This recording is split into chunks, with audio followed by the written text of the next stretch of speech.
आपने Loki season 2 देख लिया, लेकिन बहुत सी चीजें अभी भी समझ नहीं आई कि इसका फ्यूचर पे क्या असर पड़ेगा और क्या इसके कारण Robert Downey junior iron man के रोल में वापस आने वाले हैं और टीवीए ने एवेंजर्स को टाइम ट्रेवल करने से क्यों नहीं रोका। तो इन्हीं सब चीजों के बारे में इस वीडियो में हम डिस्कस करने वाले हैं। तो सीरीज के एंडिंग में हमने देखा कि लोकी टेम्परल लूम को डिस्ट्रॉय कर देता है और सभी मर रही ब्रांचेस को अपने मैजिक का यूज करके कनेक्ट कर देता है और वो सभी ब्रांचेस एक ट्री का फॉर्म ले लेती है और इस ट्री के बनने से पूरे मल्टीवर्स में सभी के पास फ्री विल है और यही लोकी का ग्लोरियस पर्पस था। पर इस ट्री के होने से मल्टीवर्स में ऐसा क्या इम्पैक्ट पड़ता है जो कि ही हू रिमेन के टाइम नहीं था। तो इस चीज को जानने के लिए हमें ही हू रिमेन्स का ओरिजिनल प्लान समझना पड़ेगा कि वो करता क्या था और उसके टीवीए के साथ क्या कनेक्शन था। तो ही हू रिमेन्स बेसिकली मल्टीवर्स में एक्स्ट्रा ब्रांचेस बनने से रोकता था, यानी कि किसी के पास भी कोई भी फ्री विल नहीं थी। यानी कि अर्थ 616 की सीक्रेट टाइमलाइन में उसने सभी चीजें पहले से ही डिसाइड कर ली थी कि कौन सा सुपर हीरो किस पाथ को लेने वाला है। फॉर एग्जाम्पल निक फ्यूरी ने सभी सुपर हीरोज को जोड़कर एवेंजर्स बनाया, लेकिन अगर Nick Fury Avengers initiative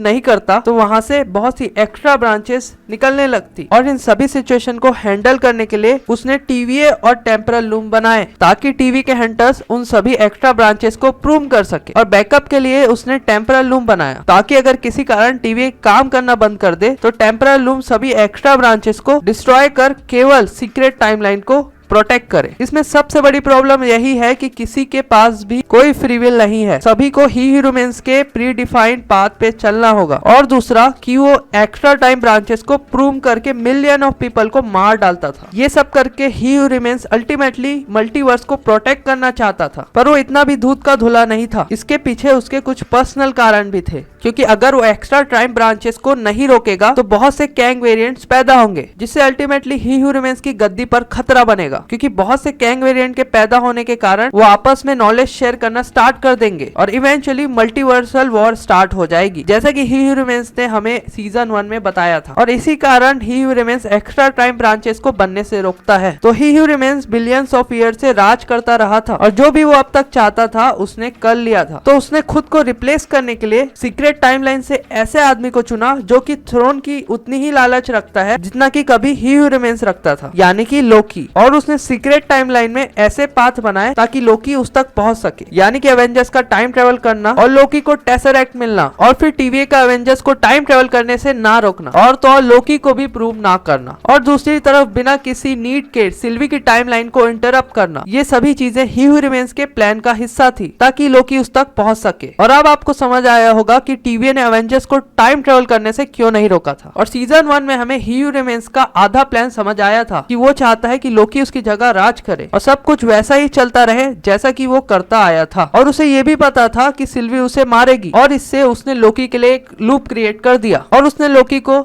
2 choices दी कि वो सिल्वी को मारकर ही ह्यूमंस को बचा ले और ही ह्यूमंस की जगह राज करे, या फिर ही ह्यूमंस को मरने दे और लूप में फंसा रहे, क्योंकि एट द एंड सब डिस्ट्रॉय ही होगा। तो लोकी को इस लूप को तोड़ना था, वो भी सिल्वी को बिना मारे। तो उसने ऐसा किया कैसे? तो आपको ये सीन याद होगा जब लोकी ही ह्यूमन के चैम्बर में जाता है तो उसे ये इक्वेशन देखने को मिलती है और उसे देखकर वो बोलता है कि वो इस इक्वेशन को चेंज कर देगा। और क्योंकि उसने ओबी से क्वांटम फिजिक्स पढ़ने में सेंचुरीज लगाई थी, वो अब इसमें मास्टर हो चुका है और अब उसके पास टीवीए के बारे में उतनी ही नॉलेज है जितनी ही ह्यूमन के पास है। और अब सभी टाइमलाइन लोकी के कंट्रोल में है, जिसमें वो अब किसी भी एक्स्ट्रा टाइमलाइन को प्रूव नहीं करता और सभी के पास फ्री विल है, जिससे मल्टीवर्स एक्सपेंड होता जा रहा है। पर इससे एक बड़ी प्रॉब्लम स्टार्ट हो चुकी है कि कैंग के वेरिएंट्स पैदा होना स्टार्ट हो गए हैं, जैसे कि हमने क्वांटममेनिया मूवी में देखा था। और मल्टीवर्स एक्सपेंड होने से केवल कैंग के वेरिएंट ही नहीं बल्कि बाकी कैरेक्टर्स के भी वेरिएंट पैदा होंगे, जैसे कि हमने मल्टीवर्स ऑफ मैडनेस और नो वे होम में देखा था। और इन सभी चीजों के कारण बहुत ज्यादा चांसेस बढ़ जाते हैं कि Robert Downey junior iron man के रोल में रिटर्न आएंगे। इस बार हो सकता है कि वो अर्थ 616 यानी कि मेन टाइमलाइन से ना हो बल्कि दूसरी टाइमलाइन से हो। और क्योंकि अब केविन फ्रिज सभी पुराने एवेंजर्स को सीक्रेट वॉर्स मूवी के लिए कांटेक्ट कर रहे हैं, तो इसके बहुत से चांसेस बढ़ जाते हैं। पर अब एक बड़ा सवाल आता है कि टीवीए का क्या काम रह गया है। तो उनका काम अब लगभग उल्टा हो चुका है, जिसमें वो लोग अब एक्स्ट्रा ब्रांचेस को प्रूव करने के बजाय कैंग के वेरिएंट को प्रूव करना स्टार्ट कर दिया है। क्योंकि सभी कैंग वेरिएंट ह्यू रिमेन की तरह मल्टीवर्स पर राज करना चाहेंगे और यही चीज दरवाजे खोल देती है एवेंजर्स कैंग डायनेस्टी के लिए। पर एमसीयू में रिसेंटली एक बड़ी प्रॉब्लम आ चुकी है। जैसे कि आप लोग जानते ही होंगे कि कैंग का रोल करने वाले जोनाथन मेजर्स पर कोर्ट केस चल रहा है और इसके कारण दो सिनेरियोस आ जाते हैं। पहला, जिसमें अगर वो गिल्टी प्रूव होते हैं तो एमसीयू में ऐसा बताया जाएगा कि टीवीए ने कैंग के वेरिएंट को अच्छे से हैंडल कर लिया है और वो एक बड़ा थ्रेट नहीं है और उसकी जगह किसी दूसरे मेजर विलन यानी कि डॉक्टर ड्रूम को एज अ मेन विलन आने वाली एवेंजर्स मूवी में दिखाया जाए। और अगर वो इनोसेंट प्रूफ हुए तो कैंग आने वाली एवेंजर्स का मेन विलन रहेगा, जैसा कि पहले डिसाइड हुआ था। तो दोस्तों इतना ही था इस वीडियो में। अगर आपको अभी भी कुछ डाउट्स हैं इस सीरीज से रिलेटेड तो प्लीज कमेंट बिलो, मैं उसका आंसर करने का पूरी कोशिश करूंगा। और अगर वीडियो अच्छी लगी है तो लाइक कर दीजिए और चैनल में नए हैं तो सब्सक्राइब कर लीजिए। तो फिर मैं मिलता हूँ ऐसी धमाकेदार वीडियो के साथ, तब तक के लिए गुड बाय।